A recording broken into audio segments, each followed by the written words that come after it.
tengah gelap langit Jawa, di balik adat yang membatasi langkah perempuan, lahirlah sebuah cahaya kecil yang kelak mengubah zaman.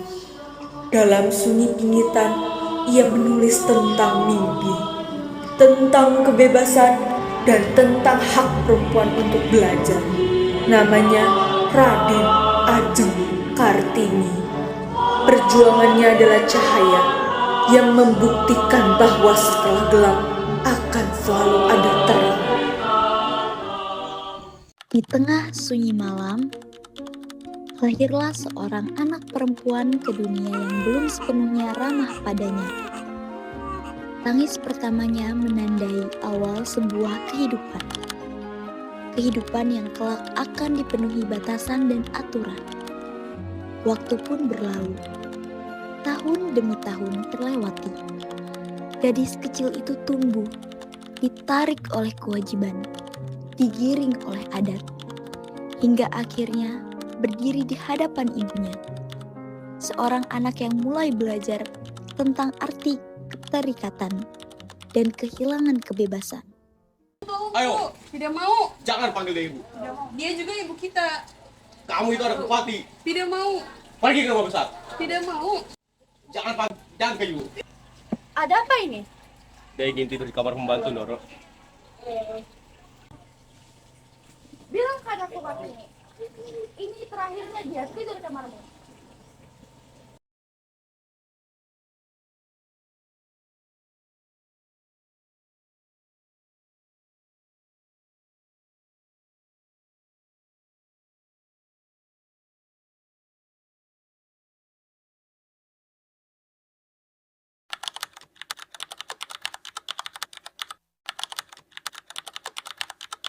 Dengan ibu Yani, kamu harus panggil ibu dengan ibu.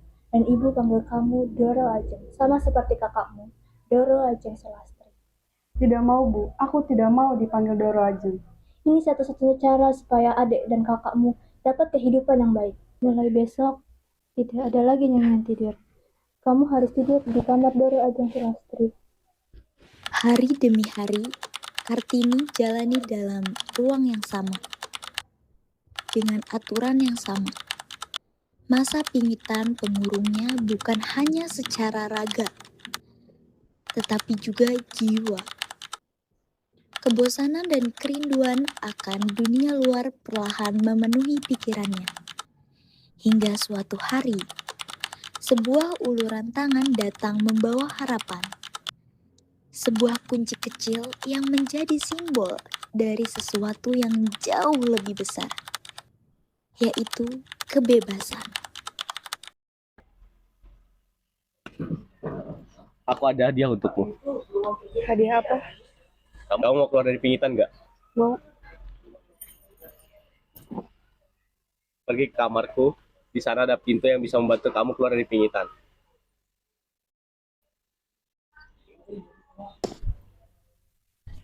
Jangan biarkan pikiranmu terpenjara.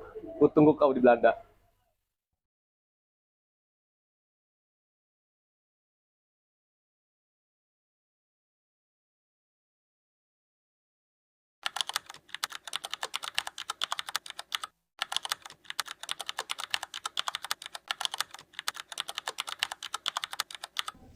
Adikku, Tini, tidak ada yang lebih membahagiakan selain mendengar kabar baik darimu. Aku senang kamu bisa menemukan kebebasanmu. Itu juga buat Kak Mas. Aku tidak akan memberikan jika kamu tidak meminta. Iya, terima kasih Kak Mas. Perubahan tidak akan bisa berjalan sendirian.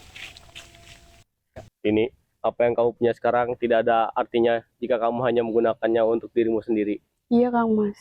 Kamu harus berbagi ya. Iya, Kang Mas. Namun, keberanian selalu memiliki harga. Ketika kebenaran terungkap, hukuman pun dijatuhkan. Sang kakak dikurung, dianggap bersalah karena membantu Kartini bermimpi. Tetapi Kartini memilih untuk tidak lagi diam. Ia menentang aturan, mengajak kakaknya keluar dari belenggu, dan menanam harapan baru. membangun tempat belajar, berbagi ilmu, dan menertawakan dunia dengan kebebasan yang selama ini dirampas. Pegel kan? Ya, coba sekarang turunkan. Di kamar kita ini satu-satunya tempat untuk berdiri sendiri. Coba ketawa. Udah, mulai sekarang jangan panggil aku kakak ya. Panggil aku T-I-N-I. Ini ya. Ini.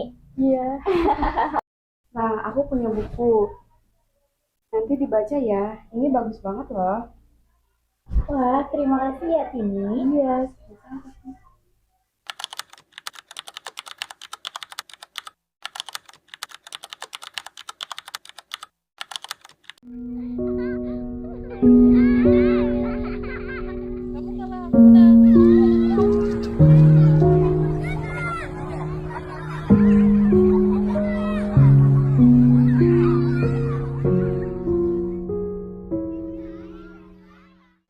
Kak, ada sesuatu yang ingin aku sampaikan. Apa itu Kartini? Katakanlah. Aku ingin anak-anak perempuan bisa belajar seperti yang lain. Mereka berhak membaca, menulis, dan memahami dunia. Aku ingin mendirikan sekolah untuk mereka.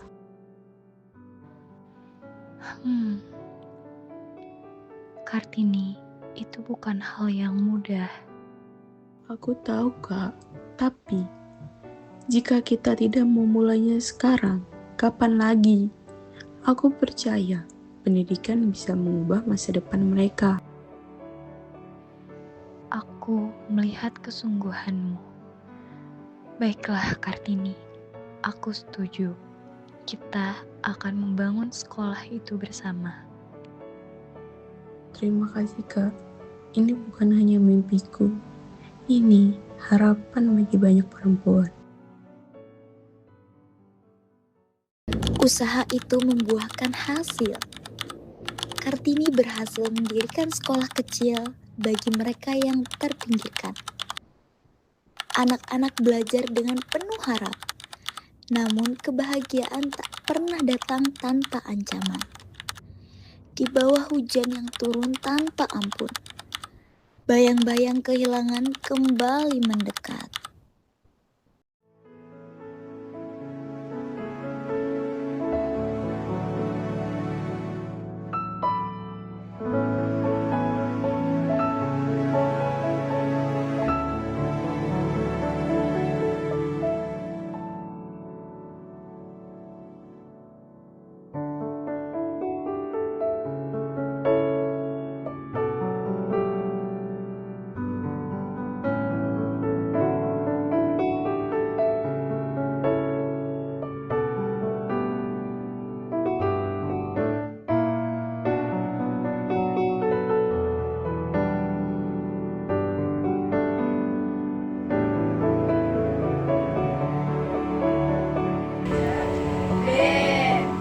Coba kamu.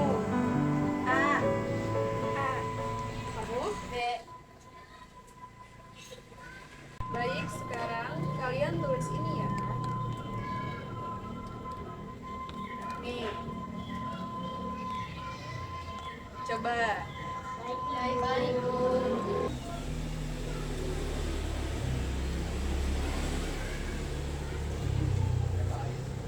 Ibu, aku udah selesai, Ibu. Itu apa, Nak? Maaf, Ibu, ini tulisan aku. Oh iya, sudah tidak apa-apa, Nak. Udah, lanjutkan lagi. Baik, Ibu. Maafkan. Ya, ada apa, Bu? Raden Ajeng Kartini, Raden Mas Gusola sudah datang. Ini sedang apa kau di sini? Aku sedang mengajar, Kang Mas. Untuk apa kau mengajar? Wanita harus menikah dan mengurus rumah. Apakah salah wanita melakukan hal yang kita inginkan? Wanita juga manusia. Sudahlah Kartini, kamu tidak perlu mengajar. Ayo ikut Kang Mas balik ke Pingitan. Sini kamu. Tidak mau. Sini. Tidak mau. Sini kamu. Hidup tak selalu berjalan seiring harapan. kebahagiaan bisa sirna dalam sekejap. Di tengah pembicaraan tentang pernikahan yang tak ia kehendaki, Kartini kembali menolak. Ia memilih menunggu mimpi-mimpinya sendiri. Namun, penolakan itu berujung pada pengurungan. Dalam tidurnya, Kartini tenggelam dalam kenangan, tawa, kebersamaan, dan bahagia yang kini hanya terasa dalam ingatan.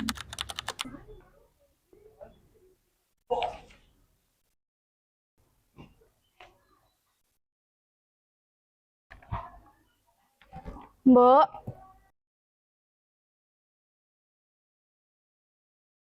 tolong ambilkan saya minum. Nih, keluar. Cepat keluar. Duduk.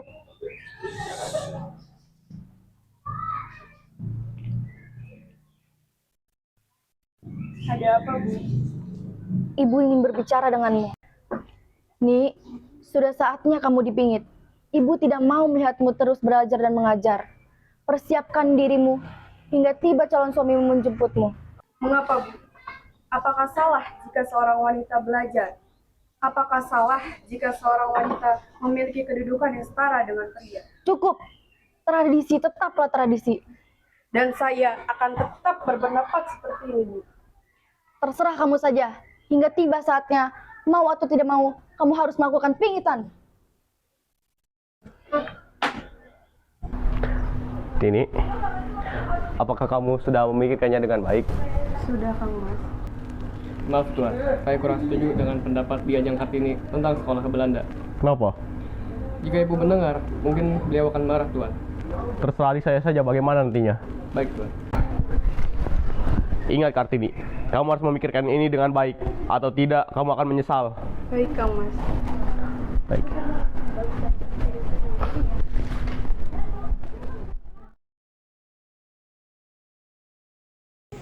Nih, kamu harus bersyukur karena ada orang yang melamarmu. Apa yang harus disyukuri dari seorang laki-laki yang memiliki 3 istri? Sudah bagus Bupati yang melamarmu, bukan seorang petani. Tapi saya perlu proposalmu belum tentu disetujui. Bisa saja ditolak. Lamaranmu harus dijawab dalam waktu 3 hari. Tapi saya harus mematuhi permintaanmu. Mohon maaf Ibu, izinkan saya untuk berbicara kepada adik saja. Kamu bisa meminta tolong kepada Romo untuk membatalkan proposal itu. Saya tidak mau, Kang. Sekarang semuanya sudah jelas. Kamu hanya memikirkan dirimu sendiri. Ikut Ibu. Ibu, masuk. Diam di kamar. Jangan coba-coba untuk kabur dan mengajar lagi. Ibu, buka Ibu. Buka. Di tepi danau yang tenang, dua hati bertemu kembali. Dalam percakapan yang sunyi, terselip rindu, nasihat, dan harapan tentang hidup yang harus dijalani dengan sabar dan keteguhan.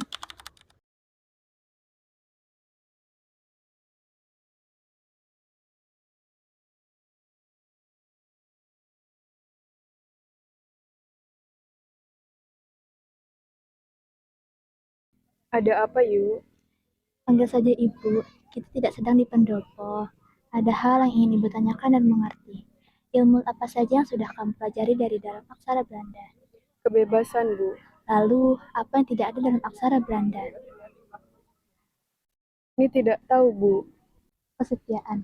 Manusia ketika ditangguh hatinya akan keseimbangan terjaga. Sepintar-pintarnya orang Belanda menguasai dunia, mereka tidak akan mengenal kesetiaan. Tak pernah benar-benar pergi. Ia berharap anaknya tumbuh kuat, meski dunia harus menguji. Dalam pertemuan keluarga, syarat-syarat pernikahan Kartini diutarakan. Di saat air mata jatuh, sang kakak datang dan berdiri di sisinya, memberi dukungan, menguatkan keputusan yang lahir pada keberanian. Ni, gimana?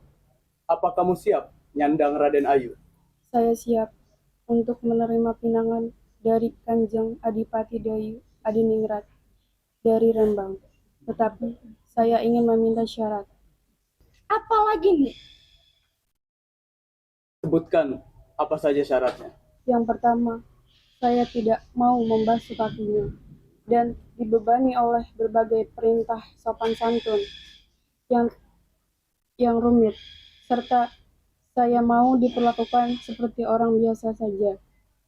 Yang ketiga, Cukup nih. Kamu hanya memikirkan dirimu saja. Ibu akan pastikan syaratmu tidak akan terpenuhi. Bu. Lastri. sepertinya benar, Bu. Suami saya menikah lagi, Bu. Saya mengerti suami saya lebih memilih istri mudanya yang lebih pintar dan terpelajar, Bu. Lastri tidak kuat, Bu.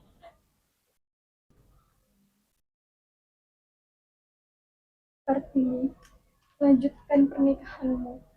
Mbak Yunu ini mendukungmu. Yang ketiga, saya mengharuskan calon suami saya untuk membantu pembangunan sekolah untuk perempuan dan juga orang miskin. Memanggil Yung Ashirah dengan sebutan Mas, Ajeng, bukan Yu lagi. Ada lagi? Satu lagi, saya juga ingin Yung Ashirah tidak tinggal di rumah belakang, tetapi di rumah depan, serta saya ingin semua putri-putri Romo. Sekarang akan dituliskan syarat-syaratnya. Sekarang, Kartono, panggilkan Atmo.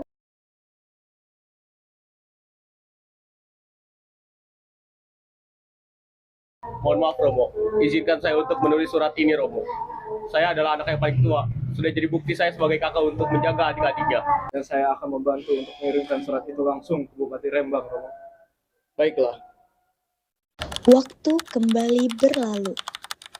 Dalam momen lamaran, syarat-syarat itu diterima. Sebuah awal baru dimulai.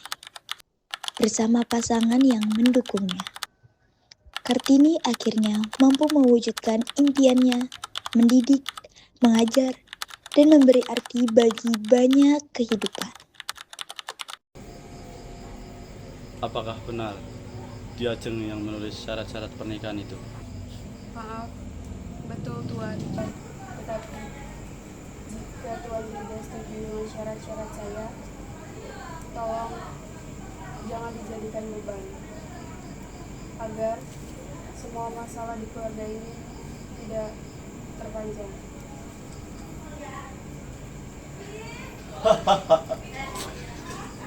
Aku akan ikhlas menerima semua syarat-syaratmu.